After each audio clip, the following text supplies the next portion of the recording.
For today's video guys ay magluluto nga muna tayo ng tinolang manok. Ayan, pinapakuluan ko muna ito sa tanglad guys bago natin ito tuluyang lutuin. Habang pinapakuluan ko nga yung manok ay ito nga at kakain nga muna ako ng tira-tirang noodles ni Miggy dahil nga medyo masama nga ang pakiramdam ni Miggy ngayong araw. Kaya ipagluluto natin siya ng tinolang manok at dadagdagan natin ito ng maraming sabaw at maraming gulay para lumakas-lakas naman ang katawan niya. At nang mapakuluan na nga natin yung ating nilalagang manok, ito na nga at mag-umpisa na nga tayo mag-gisa. Igisa na natin ang ating bawang at sibuyas, pati na nga rin ng maraming luya. Tinulang manok lang naman ang lulutuin natin ngayong araw at alam ko ay karamihan talaga sa inyo ay eksperto na sa pagluluto ng tinulang manok.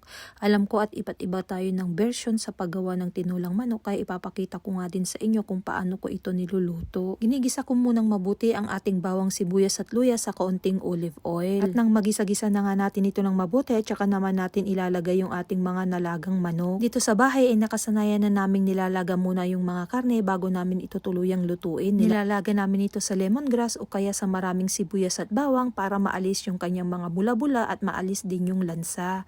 Dahil nga dito nga sa abroad ay karamihan sa mga karne dito ay mga frozen na. Ayun at nang tuluyan na nga magisa-gisa ng mabuti yung ating bawang, sibuyas at luya, nilalagay na nga natin yung ating mga nilagang manok.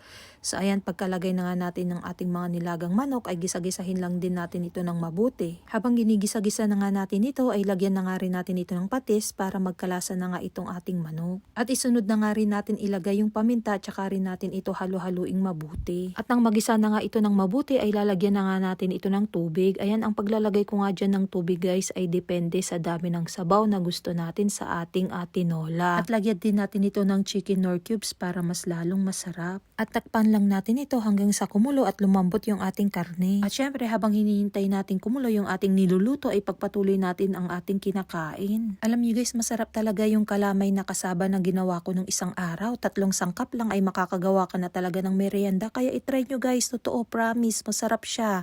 At tamang-tama yung aking pagkakaluto. Ayan na nga guys at paikot-ikot na nga si Miggy dito. At alam nyo guys na talagang masama talaga yung pakiramdam niya at nilalagnat kagabi pa. Naku, kaya nga ngayong araw ay hindi na nga tayo pumasok sa trabaho. Nag-cancel na nga tayo ng shift para maalagaan natin siya.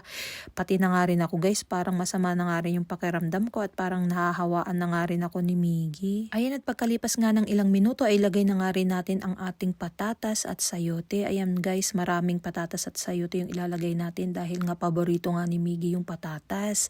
Kahit konting kanin lang yung kainin niya, basta maraming patatas ay okay na yan sa kanya. At takpan lang natin ito hanggang sa tuluyang lumambot yung ating patatas at sayote. At nang malambot na nga yung patatas at sayote, ilagay na nga rin natin itong spinach. Napakarami ko talagang maglagay ng gulay guys kapag ka nagtitinola ako o kaya nagninilaga. At halu-haluin lang natin ito ng mabuti at mabilis lang naman maluto yung ating spinach. Mga 1 minute lang siguro ay okay na yan. At ganyan nga pala yung spinach na nilalagay ko. So ganyan karami yung inilagay ko sa ating tinola ngayong araw. At pagkalipas ng 1 minuto ay titikman na nga natin itong ating nilulutong tinola para alam natin kung magdadagdag pa tayo ng pampalasa o hindi na. Ayun, at sa tingin ko ay okay na sa akin yung lasa at hindi na tayo magdadagdag ng pampalasa pa. So ang nilagay lang natin dyan ay konting patis tapos nor cubes. Ayan, at ipaghain na nga natin si Miggy at nang makakain na. Ayan na mga mamshi yung ating nilutong tinola ngayong araw. 0.9 no? May sakit si Miggy guys, kawawa siya. Ayan guys, hanggang dito na lang yung video natin ngayong araw. Huwag niyong kalimutang i-follow, i-like and share ang ating Facebook page. Maraming salamat. Have a nice day. Bye guys!